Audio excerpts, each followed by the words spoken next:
Hello, welcome to The Drum. I'm Julia Baird, and in Melbourne, senior economist with the Centre for Future Work at the Australia Institute, Alison Pennington. Always a pleasure to see your face. Alison? Alison, how are we to read the statements that Sue Hickey made in Parliament today if Senator Abetz just completely denies ever having said those things?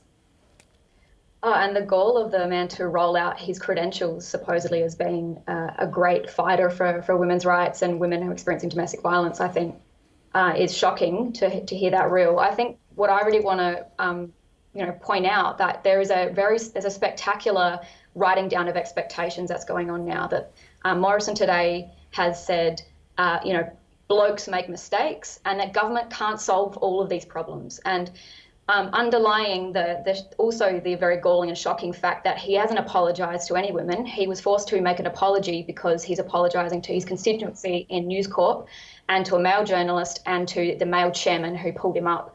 Underpinning this failure to respond to the very clear issues of the day is an inherent belief that Morrison has that politics is coded for the male and it is the domain of men and the women belong in the private sphere. And that is the reason why he keeps fumbling through this crisis. He can cry and cry tears for women in his family unit that he can relate to and empathise with, but he is struggling inherently to even comprehend and see and understand women as a social force and women who are out there on the streets and fighting for gendered action on gendered violence.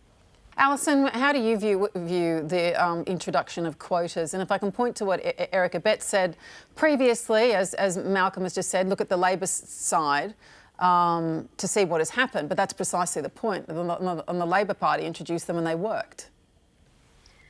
Yeah, I mean, I think I would open by asking, well, did the merit-based system in the party save that female Liberal MP's desk from being defiled by a male staffer this week? And so that would force us to ask the question, is what's going on with the politics of this organisation? I think quotas are it's important for this organisation to work out how it can get more female representation because it can't navigate a crisis like the one it's dealing with right now.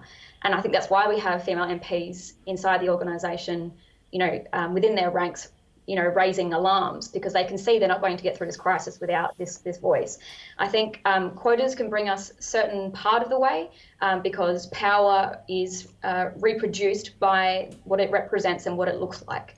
And I think in that sense, it's important to make sure that the overall population that is represented by an organisation is represented in its leadership.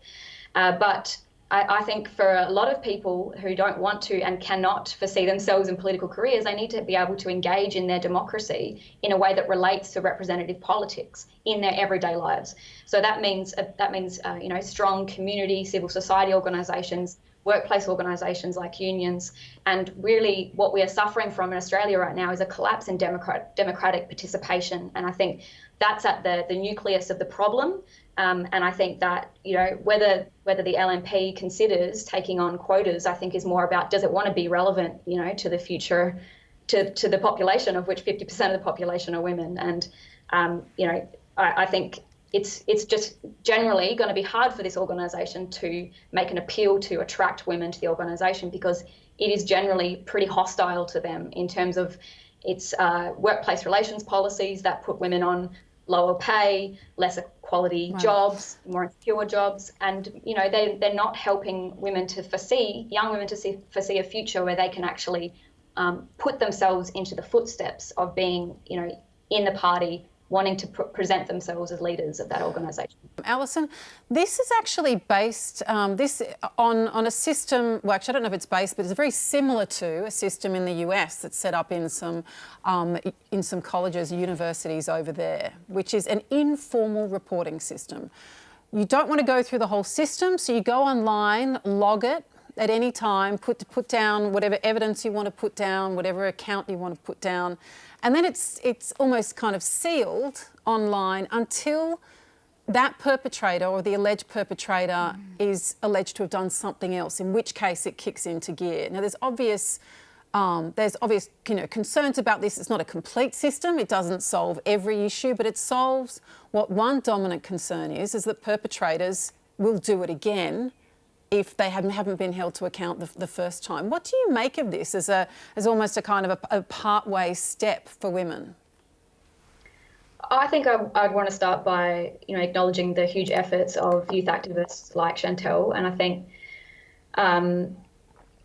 justice is important for young people who are experiencing violence. And I think the question I would ask is, do we trust that process of justice to the criminal justice system and to the police force? And based on, that really harrowing story from, the previous speaker about her experiences, I think I would implore us to think about really what does it mean to get closure and to get justice. And if this is a process that helps people now feel like they do get closure, I think we should never say that that's not all right. But in terms of actually addressing what is a systemic, huge problem, this is going to be a very large database. It's going to be massive.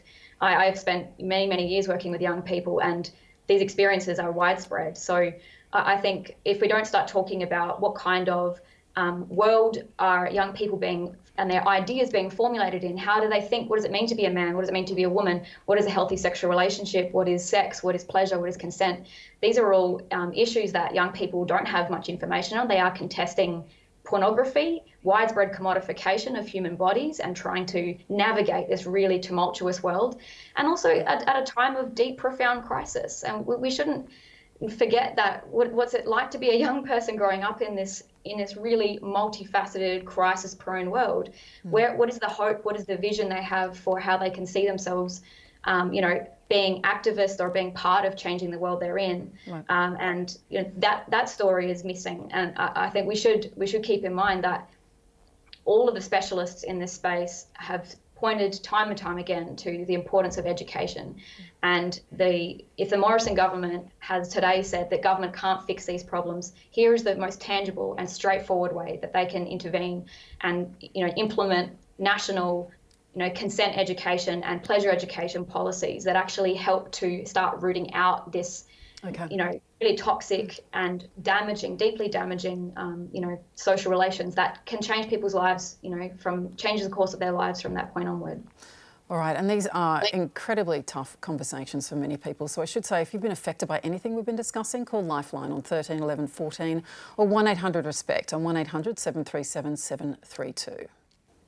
Alison, is that fair? It's a long-established platform of the coalition to dismantle the superannuation system. They are incredibly hostile to it for multiple reasons. $3 trillion are held in nominally collectively run interests. And we're talking about a system where employers are required by law to make contributions to a worker's retirement in the future. So there is big pushback from organised business against the system. What we've seen in the crisis is a doubling down on that platform. We've seen the super early release scheme, which was scrapped for domestic violence victims, rightfully. But it's still been available since the crisis hit, before JobSeeker, before JobKeeper. People were desperate for incomes. Government said, go raid your super, we'll open it up, crack it open. And it seems like the response to every crisis of which the government is responsible and can play a proactive role in doing is raid your super. Wages too low, raid your super. Can't afford a house, a housing deposit, raid your super. Fleeing domestic violence, raid your super. I think it's pretty clear what their interests are here. It's not supposed to be a pool of savings that you can dip into at any point. It's not a emergency crisis support payment that people are expected to fund their own crisis supports. It exists to provide. It's a part of a multi-pillar retirement future for people. And it's about the state of the pension system, and it's also about how our superannuation system supports people throughout their lifetimes to have a dignified and secure retirement. That's the purpose of it. Yeah, that's not true. So you've always been able to dip into your super for medical expenses or in the case of an emergency. What's happened is that there's a shifting thought about what the definition of that emergency is. But if you're facing significant medical expenses, if you're facing homelessness, for example, you've always been able to dip into your super for those things. It's just that they're looking at expanding what those categories are. No, Alison. What we've seen in the crisis is the first port of call for this government, the first mass income support economic policy they introduced was crack open your super. And we're seeing it in the most crass and very clear way coming from, Senator Wilson, who has said the best thing that people can do is crack it open to buy houses. Who are the people that benefit most from the constant asset price inflation that is unsustainable in our housing market but continues? It is a small layer of propertied up landlords who are they're in the Venn diagram of its relationship to our political leadership right now. It is almost clearly overlapping, right?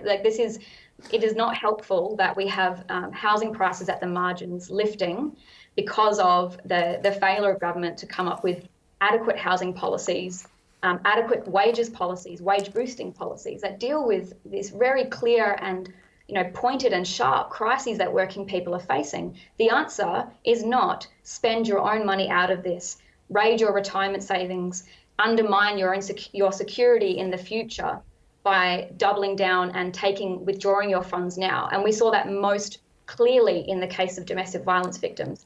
I spent my life as a woman growing up in this world, and I've heard many shocking stories like Catalina's. I think if the proposition is like, basically, if there's a gun to your head, does money help you get away? Well, that's obvious. I think that shouldn't be the discussion. I think Nicole and Rebecca have really well outlined what kind of society we want to live in, what kind of policies should exist to support people in these really trying circumstances where they need immediate supports. And if government did introduce safeguards in any way to stop, people who have abusive partners forcing them to withdraw their funds, it still is the stark truth that the government is forcing women to do that, and it's forcing millions of people to by not providing adequate supports. What did we have just recently? The government cut the job seeker payment cut the coronavirus supplement and has not passed on an increase to job seeker that is above the poverty rate. So what does that say? That job seeker payments are mostly depended on by women.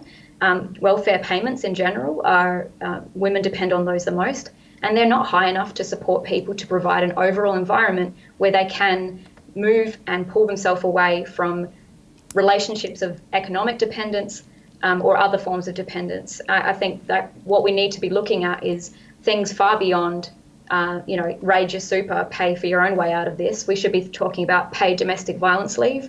10 days paid DV leave has been the demand and the campaign that's been put forward by women workers across the country for years and years. Australia is behind the 8 ball in this regard, behind New Zealand, definitely.